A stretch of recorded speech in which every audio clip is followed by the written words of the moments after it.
Isa-isa silang nawala. Pinatay ang mga kaibigan ko. Binaboy. Walang hustisya. Pero, sino ang may gawa?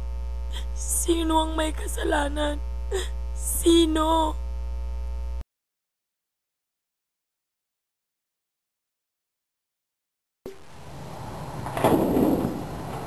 Stacy!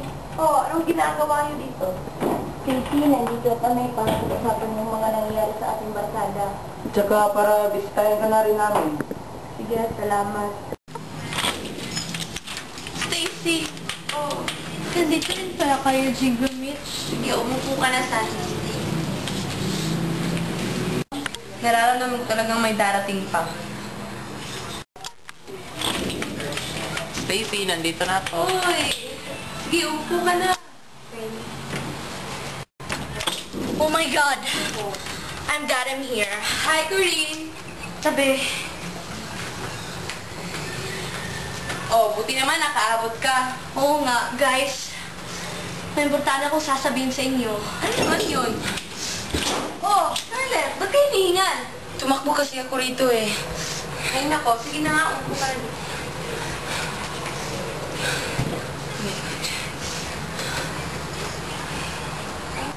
Guys, hindi ako makapaniwalang wala na si Mia, Cassie at Bella. Oo nga, kami nga rin eh. Ang pinakabata sa atin na si Bella wala na rin. Pinakapatalino si Mia, wala na rin. Naisip bata, si Cassie. Wala na. Ano ba? Ba't ka kasi nagpasama? Uy, hayaan mo na nga lang. Nalito na tayo. Ba't ko sa'yo? Ang ingay. Wala akong naririnig. Ba't ang tagal ng juice? Ano ba?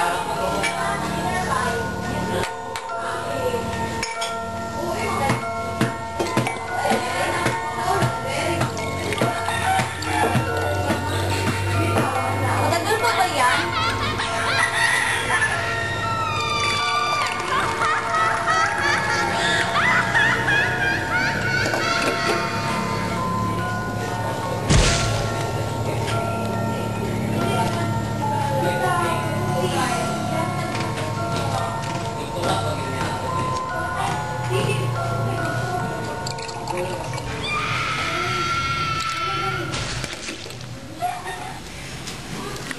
Ay, buti naman. Dito na nga. Thank you so much.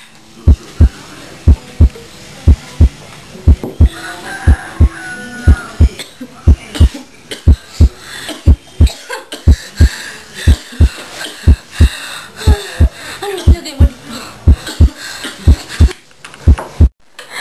Isa-isa silang nawala. Si Corinne at Fabian. Umalis.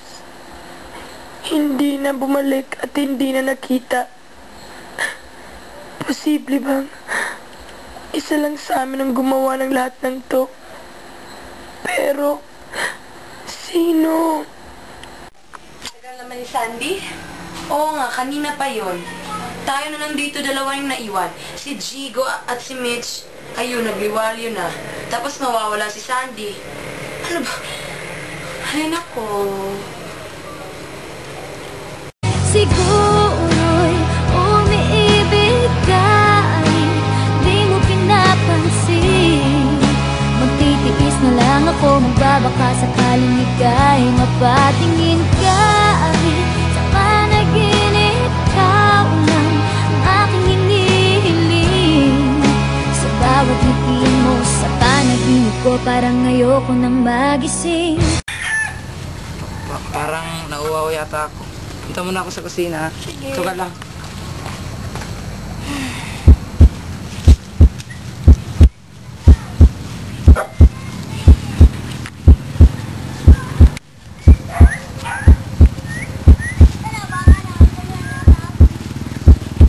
Sino ka?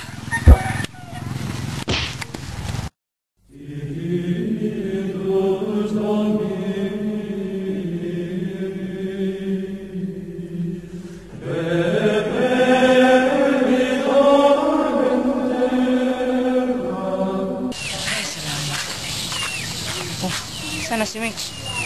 Mitch? Mitch? Mitch? Huwag ka naman ganyan. Mitch? Mitch? Mitch?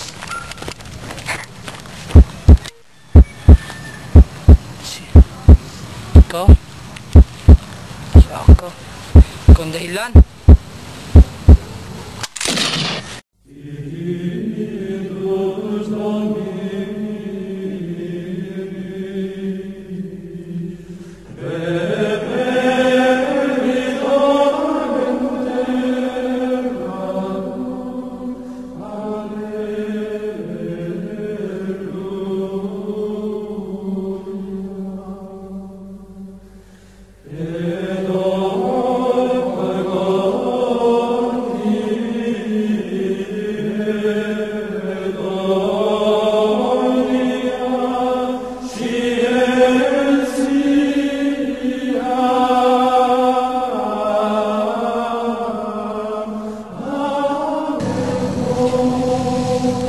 Chico.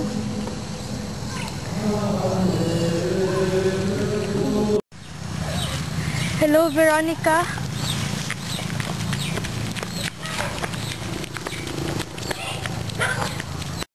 Ang tagal naman bumukas. Nasaan naman yung yaya?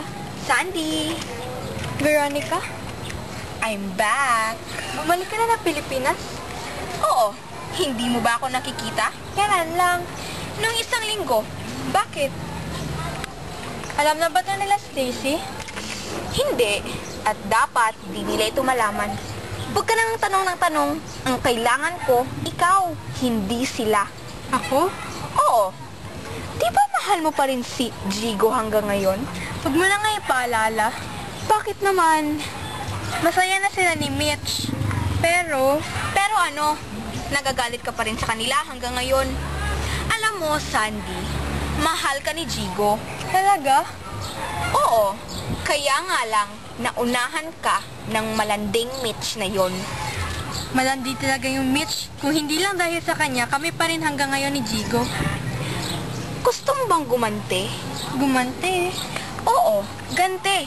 Lalong-lalo na sa babaeng yon. Patayin mo siya. Ha? Ha? Papatayin? Oo. Alam mo, Sandy, kung mahal mo talaga si Jigo, gagawin mo ang lahat para lang makuha siya. At para na rin mawala sa landas ni Jigo ang babaeng yon. Pero ba't mo ba ito ginagawa, Veronica? Sabihin na lang nating gusto kitang tulungan. Pero, Huwag kang mag-alala. Hindi naman ako magsasuggest kung hindi kita tutulungan eh. Sige na. Baka makita pa nila ako. Veronica, Tatawagan na lang kita kung kailan natin gagawin. ang layo naman ng bahay nila Stacy. Ang init-init pa ngayon. Wala sa... Hindi naka-register. Hello? Sino to? Hello? Sandy?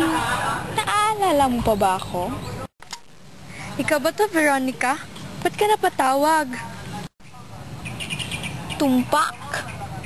Nakalimutan mo na bang pinag-usapan natin, Sandy? Yun ba, Veronica, pero... Oh, wag kang mataranta, Sandy. Huwag mong sabihing aayaw ka na sa ating pinag-usapan. Nakokonsensya lang naman ako, Veronica. Paano kung... Huwag ka nang makonsensya. Kung mahal mo talaga si Jigo... Teka, mahal mo ba talaga si Jigo, Sandy? Oo, mahal na mahal. Kahit kaluluwa ko, ibibigay ko. Kung ganon, dapat gumawa ka ng paraan. At ang paraang iyon ay pumatay. Ang patayin si Mitch. Di ba malandi siya? Di ba inagaw niya mula sa'yo si Jigo? At sabi mo kanina, mahal na mahal mo si Jigo? Si Mitch, yung malanding babaeng yon, kung hindi lang dahil sa kanya, magiging kami pa sana ni Jigo ngayon. Kaya dapat na siya mawala. Yun naman pala eh. Dapat ka nang kumilos ngayon pa lang. Gagawan ko na talaga ng paraan ngayon. Total, papunta rin naman ako kina Stacy, nandun sila. Kaya gagawin ko na. Mabuti, mabuti. Matalino ka talaga, Sandy. Yan ang pinakamagandang mga salitang narinig ko sa araw na ito. Basta tutulungan mo ko, gagawin ko. Oo naman at tutulungan kita. Ako pa, tayo na ngayon ang magkaibigan. Maraming salamat sa iyo. Ngayon, magiging akin na si Jigo. Huwag ka munang magpasalamat ng maaga dahil hindi mo pa nagagawa.